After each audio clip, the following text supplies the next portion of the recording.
Welcome to Conspiracist. Great to be here. Today, we're taking a deep dive into a really persistent and, frankly, intriguing idea. The hypothesis that governments, basically worldwide, are intentionally concealing evidence. Evidence related to the real story behind Atlantis. It's a big claim, definitely. It is. We've got a range of material to look at. Historical accounts, more recent interpretations, that kind of thing.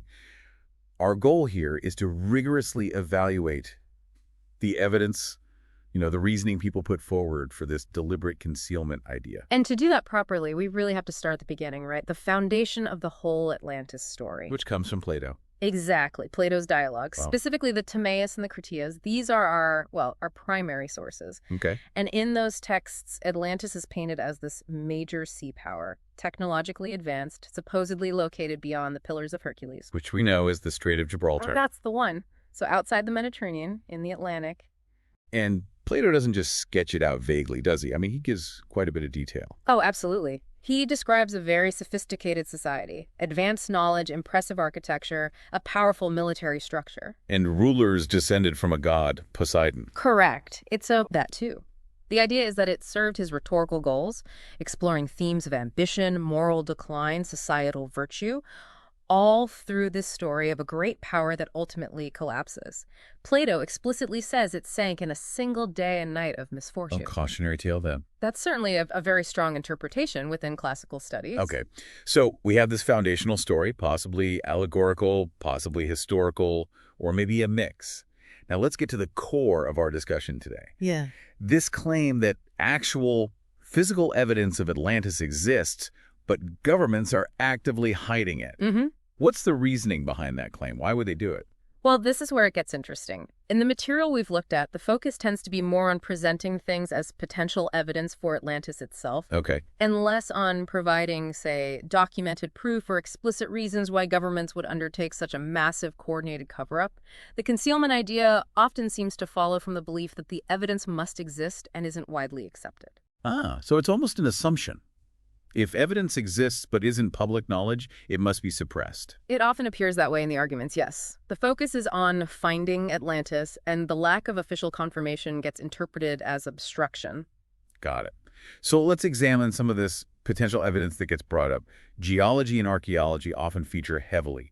The Azores Islands, for example. What's the supposed link? Right, the Azores. They're volcanic islands, geologically very active. There's mantle upwelling, a hot spot, the Tercera Rift. It's a dynamic place. So maybe remnants of a sunken landmass. Well, the sources mention the geological activity. San Miguel, the Cetades volcano, and caldera are mentioned. But they don't really establish a direct evidential link showing these specific features are proof of a hidden Atlantean civilization. The geology is known, it's studied, it's not really concealed. Okay, so the geology is real, but the connection to Atlantis is interpretation. What about Spain? There was that mention in some online discussions about a possible sunken Stone Age site in Doñana National Park. Yes, the Doñana area in southern Spain.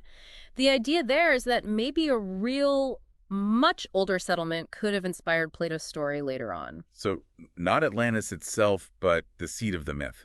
Potentially. And related to that, we have reports about Merlin Burroughs and Ingenio films. They apparently claim to have found Atlantis right there in Spain, based on Plato and some other texts. And their goal was? They reportedly wanted to franchise the find, essentially commercialize it to fund actual archaeology. So they believe they'd found something concrete. Interesting. And it wasn't just them looking at that area, was it? No, definitely not. There are reports mentioning National Geographic, a study in the journal Antiquity back in 2004, also suggesting Doñana as a possible location. And even earlier. Way earlier. Elena Maria Wishaw, back in 1929, she also theorized that this region might have been an Atlantean colony. So this specific location keeps popping up. That recurring focus is interesting. But still, theories and claims aren't quite proof of concealment, are they? No, not inherently. It shows that people have found the area compelling for various reasons, often aligning it with parts of Plato's description. But we need to critically assess the evidence itself, what exactly was found and how solid is the interpretation. Just because multiple people look in the same spot doesn't automatically mean they found Atlantis and it's being hidden. Fair point. Okay, Right. Another location that gets a lot of attention, especially online, is the Richat structure in Africa. Ah, yes, the Eye of the Sahara in Mauritania. Right. People point to its circular shape, the rings. And the different colored rocks, black, white, red, which somewhat echo Plato's description of the city. Visually, you can see why it grabs attention. But what does the actual archaeology say? Well, that's key. Archaeological work, particularly in the outer ring of the structure, has found stone tools, not from some advanced lost civilization, but from early humans. Homo erectus. Homo erectus, so way, way older than any plausible time frame for Plato's Atlantis. Exactly. Hundreds of thousands of years older. This suggests a very different history for the site, linked to early human activity, not a technologically advanced Bronze Age or Neolithic civilization that vanished. And that archaeological evidence isn't concealed. It points away from the Atlantis theory for this specific location. Okay, so the visual resemblance might be coincidental, but the hard evidence tells a different story. What about timing? Plato gives a date, doesn't he? About 9,000 years before his own time. He does, which puts the destruction around 9600 BC, roughly 11,600 years ago from our perspective. And some people connect this to the Younger Dryas period. Yes, the Younger Dryas boundary event around 12,800 years ago, give or take. It was a time of really abrupt climate change, cooling, possibly linked to impact events or meltwater pulse, major environmental upheaval. So the idea is maybe that cataclysm was the destruction of Atlantis. That's the connection some try to make. They see Plato's date as potentially referencing this known period of geological turmoil. But again, it requires interpretation. Was Plato's number meant literally? Was his source accurate? And is the geological evidence for the Younger Dryas itself being hidden? Not at all. The Younger Dryas event is widely studied, researched, debated by geologists and climatologists. It's not secret information. The potential link to Atlantis is the speculative part, not the geological event itself. Okay. We also saw mentions of old maps, ancient maps allegedly showing Atlantis in northwest Africa. Right, this crops up in some discussions. The claim is there are maps marking the spot. But are these maps verified, dated, authenticated? That's the issue. The sources mentioning these maps usually lack those crucial details. We don't know their origin, their age, who made them, or if they've been analyzed by cartographical historians. Without that context, just saying there are maps isn't strong evidence, especially not for a government cover-up of them. It could just be later map makers incorporating the myth. Or misinterpretations, or even hoaxes. It's impossible to say without more information. All right, let's shift gears a bit from geology and maps to mythology.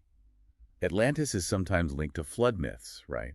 Stories of great floods wiping out civilizations. Yes, that's a common theme. Flood myths are almost universal. Greek mythology has Deucalion, there's the Epic of Gilgamesh in Mesopotamia, Noah in the Hebrew Bible, Manu in Hindu tradition. The list goes on. And the connection is? The idea, popularized by people like Ignatius Donnelly back in the 1880s, was that maybe these weren't separate myths, but distorted memories of a single real event, the destruction of Atlantis. He thought Atlantis was this incredibly advanced mother culture, and its survivors spread out, influencing all these later mythologies. So the flood myths are seen as echoes of a hidden history. That was Donnelly's argument. But most modern scholars of mythology and folklore have different explanations, like these myths reflecting shared human experiences with actual localized floods, which were common and devastating. Or maybe they represent deeper psychological archetypes about destruction and renewal, divine judgment, that sort of thing. So the parallels might not point to a single lost super-civilization being hidden, but rather to common human experiences or storytelling patterns. That's the prevailing view in comparative mythology, yes. Donnelly's ideas were influential in popular culture, but they don't hold much sway in academia today. Okay. And this brings us back to the interpretation of Atlantis itself.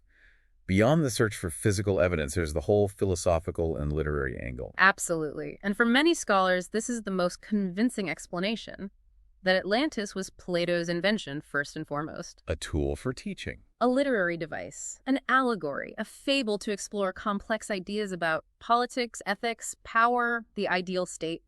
Plato often used fictional setups to make his points. So Atlantis could be a powerful narrative construct, not a historical account needing to be concealed. And we see that literary influence carry on, don't we? Francis Bacon's New Atlantis. Exactly. In the 17th century, Bacon used the idea of Atlantis to create his own utopia, focused on science and reason. He was clearly building on Plato's foundation. And later poets, writers. Yes, people like Ella Wheeler Wilcox, Evan Boland. They've used Atlantis more metaphorically, as a symbol for a lost golden age or something beautiful that's gone forever. This shows how powerful the myth is, regardless of whether it was ever a real place. But despite all that, the potential allegory, the lack of hard proof, the belief in a real historical Atlantis, and the idea that it's being covered up, that persists very strongly. It absolutely does. So what are the main arguments from the skeptics? Those archaeologists and historians who doubt the historicity. Well, the biggest one is simply the lack of concrete, unambiguous archaeological evidence. Nothing that matches Plato's description. Nothing that matches the scale, the location, the timeline, the supposed technological level he describes. Skeptics argue that a civilization that advanced that large, which supposedly collapsed catastrophically, it should have left significant discoverable traces. Cities, harbors, artifacts, shipwrecks on a massive scale. And we haven't found that. We haven't found anything that unequivocally points to Plato's Atlantis. There are underwater ruins, certainly from various periods, but nothing that fits the bill in the way proponents suggest.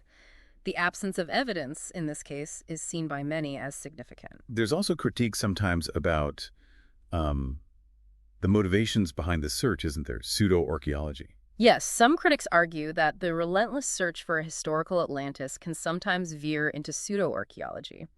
Occasionally, unfortunately, it's been tied to problematic ideologies, like trying to attribute the achievements of known ancient cultures, like those in the Americas or Africa, to some mythical, external, often implicitly whiter Atlantean race.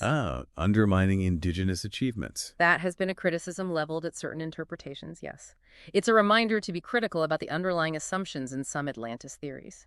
And maybe the sheer appeal of the story plays a role. It's just such a captivating idea. Definitely. The allure of a lost golden age, of advanced ancient wisdom. It's incredibly powerful. It taps into our curiosity about the past, maybe our dissatisfaction with the present.